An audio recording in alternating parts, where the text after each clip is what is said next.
Hello, this is the next video in a playlist I'm calling Parameter Estimation. And we're going to talk about minimal sufficient statistics. Now we're going to talk in general and then we're going to talk very specifically. So the concept, or at least in my mind, is data reduction, data reduction, data reduction. If you can take a big set of data and reduce it to a few statistics that summarize or estimate the parameters as efficiently as knowing the whole data set, then you've done a good job. That data reduction was smart. So the data, if we call it X, and the little vector sign means there's 1, 2, 3 to n, the data are always sufficient for our parameter that we want to estimate. That's a given. But carrying around all that data can be cumbersome, so we want to reduce it. So our data is, in space, so, sample size of n. Let's let t be a sufficient statistic for theta. Now notice t can be a vector, so it can be several things. And the parameter of interest can be a vector, several parameters that we want to estimate. Our test statistic lives in k space, so it's smaller than n space, usually, not always. If t has the smallest dimension of all sufficient statistics for theta, then t is a minimal sufficient statistic for theta. Okay, minimal sufficient statistics are not always unique. The definition of a sufficient statistic is let t be a sufficient statistic for theta, and t is minimally sufficient for theta if t is a function of any other sufficient statistic v of theta. So t can be thought of as a function of the sufficient statistic v. And in the next example, we'll illustrate this concept.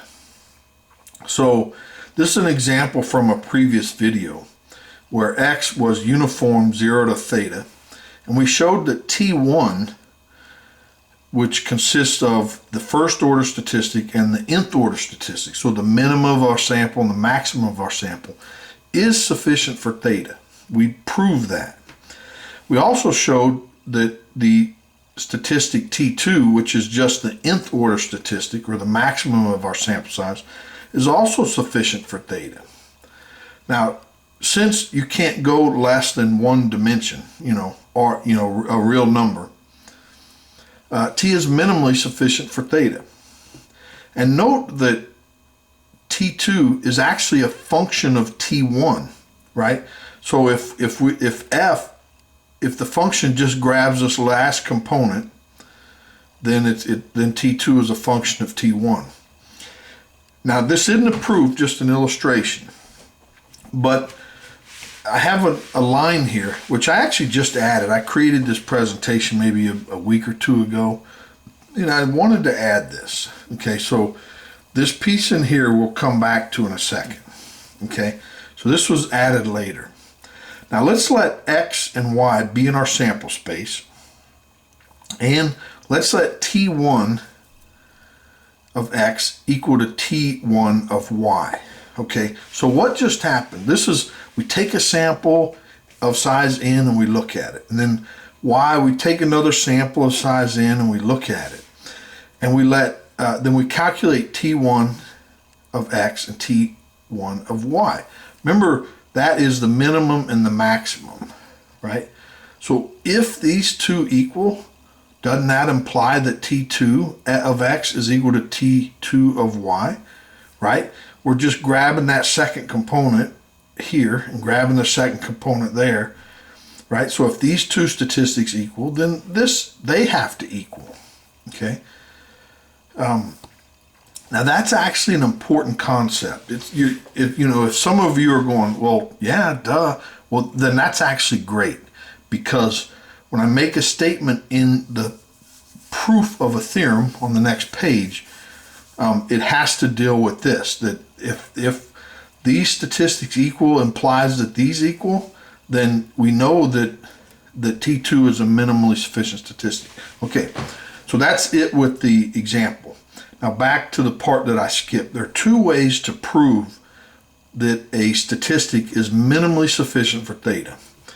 One is the next theorem, which is on the next page. We're going to cover that in detail and then prove it. And then the second way is to show that our statistic is the unique maximum likelihood estimator for theta. And that will be in another video. Okay, so let's jump to the theorem. Theorem says that let x be distributed with f, where theta is in the parameter space omega and x is in the sample space. Let's let t just be t of x. So really t is the statistic, which should be written t of x, but we're going to abuse the notation, just call it t. It's a statistic. Then t is minimally sufficient statistic if the following holds. Let x and y be in our sample space, so two random samples. And this ratio is independent of theta if and only if these two functions of our data equal. So t of x is equal to t of y. So this is if and only if. So if this is true, implies that this is true, and if this is true and implies this is true, then t is minimally sufficient. Okay, so let's prove this. So here's the plan of attack. Let's let t be a statistic and assume asterisk is true. So this step is true. That if this is true, it implies this is true. And if this is true, it implies that's true. So it's an if and only if. And then we're going to show one, that t is a sufficient statistic for theta. And then the second piece of this theorem is we're going to show that t is minimally sufficient for theta. Okay. Now to prove this, we create a set A of t. And if you've watched the previous 10 videos in this playlist, this is a set that we create a lot when we're dealing with sufficient statistics. A of t is a function of t, but it deals with our x's. So it's all the x's in space such that our statistic equals t. Okay. Now let's look at a picture first, and then we'll go through the notation. Usually they just give the notation without the picture, but I really think a picture helps.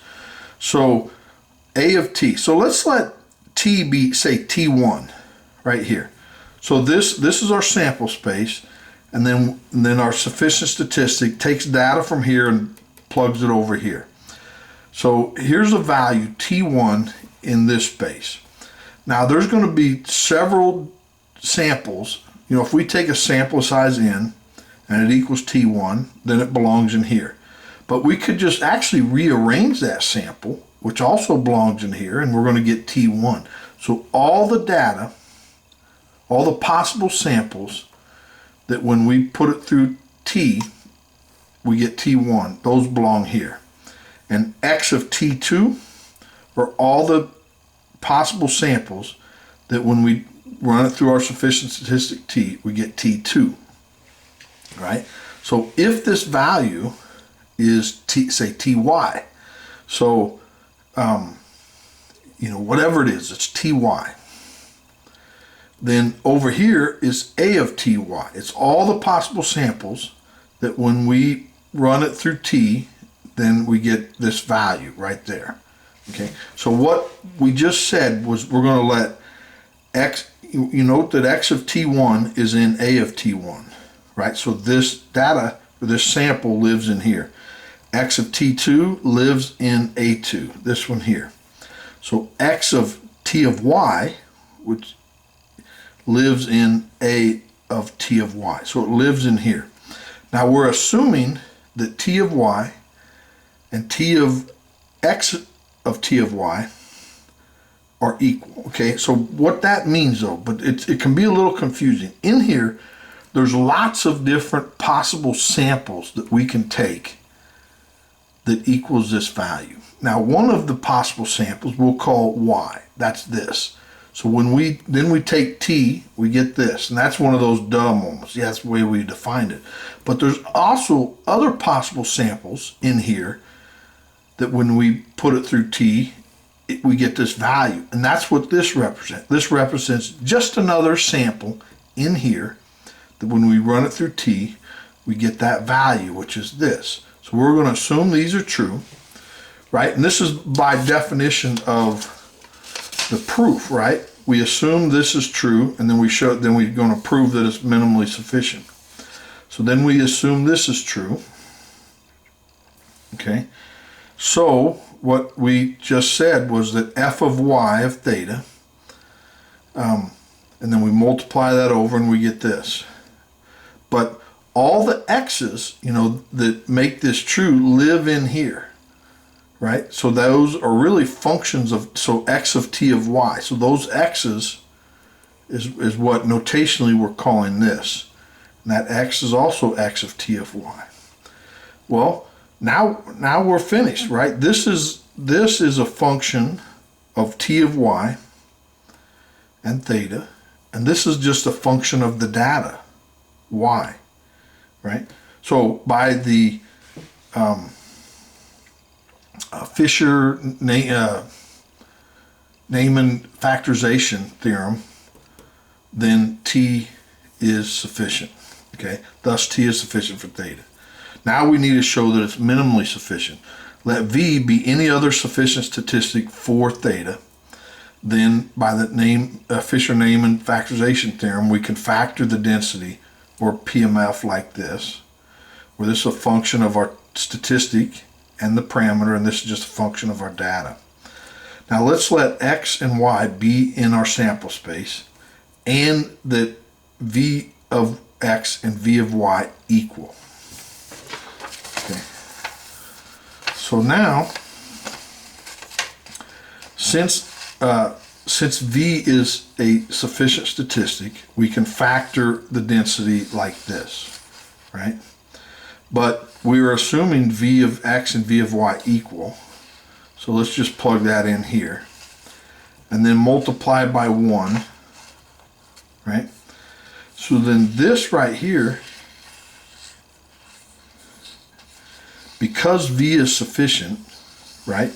That's the density with y in it. And this is just some function of our data, x and y.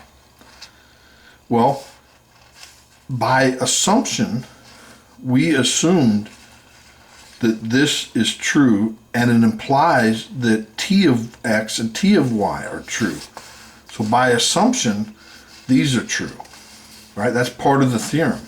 But thus, for any sufficient statistic, V of x and V of y, it implies that this is equal, right? This was true only if V of x and V of y are equal. And then since this is true, then this is true by the assumption of our theorem. But we've just showed that if the function of our sufficient statistic, or if our sufficient statistic equal implies that this equals, this means t is minimally sufficient for theta. And then I point you back to the example or the illustration that we did, where we showed that if two statistics equal, if t1 of x and t1 of y are equal, then t2 of x and t2 of y are equal. Okay. So anyway, so that completes the proof. Now let's do an example. Let's let xi be normal.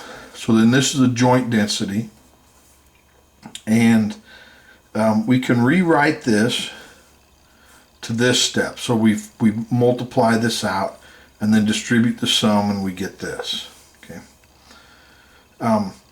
Now let's take the ratio of f of x and f of y, right? We're going to use the theorem, and we get this. Now notice the constants out front cancel, and we're only left with these exponentials.